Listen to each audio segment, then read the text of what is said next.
Thank you, Mr. Chairman, and thank you, Director Mulvaney, for being with us and for really, I think, an outstanding job that you're doing. I want to particularly commend your emphasis on economic growth. It is so important in every single challenge that we face. Every problem in America is easier to solve if we have strong economic growth than if we don't, and some are impossible to solve without strong economic growth. The fact is, stronger growth means more job creation, means higher wages, means a better standard of living for the very people that Senator Kennedy was referring to. But it also naturally follows that if you have stronger economic growth, you're going to have reductions in various welfare payments because fewer people will need those welfare payments. That should be the purpose. That should be the whole idea, that yes, diminishing numbers of people on Medicaid and food stamps and Section 8 housing and you name it, because they're able to get work that pays enough for them to be able to support themselves and their families. So that should be our focus.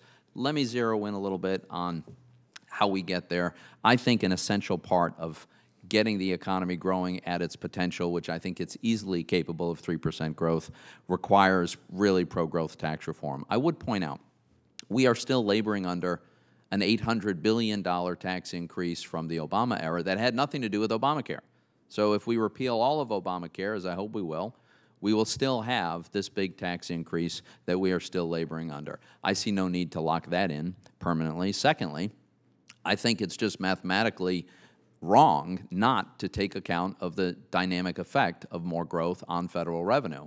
As Senator Johnson pointed out, if the economy is larger, there is that much more to tax, therefore more revenue. Having said that, we all know that we might not get a very aggressive dynamic score from our friends at CBO and Joint Tax. Great men and women who do great work, often don't get the credit they deserve, but they might view the economic effect of tax reform differently than I would. And so my view is we ought to be willing to do tax reform that may not be revenue neutral. The goal should be to maximize growth. Now, if we can't persuade our Democratic colleagues to work with us on this, then as you know, we would need to use the reconciliation device under the Budget Act to pass such tax reform with a simple majority. If we go down that road, one of the constraints we have is that if Joint Tax and CBO determine that there would be a revenue shortfall outside of the budget window, then that is subject to a point of order which invalidates the 51-vote threshold. So you get two choices in that scenario, it seems to me. One is you have the pro-growth tax provisions expire at the end of the budget window, and then you have you have this great tax code that's temporary, which is a bad idea. But another option is to extend the budget window. We've historically often used 10 years, but the Budget Act says it must be at least 5, and it doesn't specify an outer limit. So I would like for you to consider seriously a 20 or 30-year budget window, something that would allow us to have a great growth-maximizing tax code that lasts a long time. If we had a 20-year budget window for this purpose, probably be about as close to permanent as you get around here, because within 20 years you'll revisit the tax code anyway.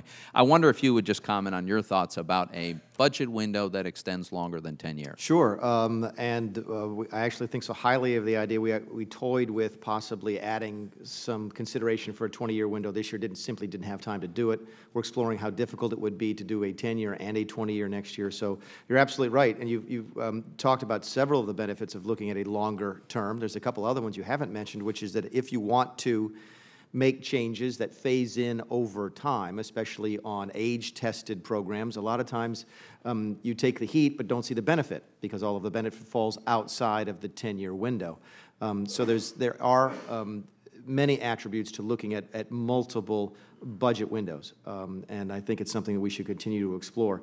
I guess if there was one argument against it, as you're doing the balancing test, I would hate to think that that we'd go to a 20 budget year window just so we could tell people, oh, by the way, we'll balance the budget in 19 years, because I think that people don't believe us at that point. I think we should continue to focus on balancing the budget as quickly as we possibly can, regardless of the budget window that we look at. On the whole, I like the program a lot, and we're going to explore what options are available to us at OMB going forward. Well, I look forward to working with you on that because, as I say, we've got an opportunity. In fact, we've got an obligation to really have a tax code that allows the American people to be as prosperous as they possibly can be. President Trump campaigned, among other things, on significant tax reform. I think his message was clear that it would not necessarily end up being revenue neutral. His goal, I think, was to maximize growth. That's the right goal.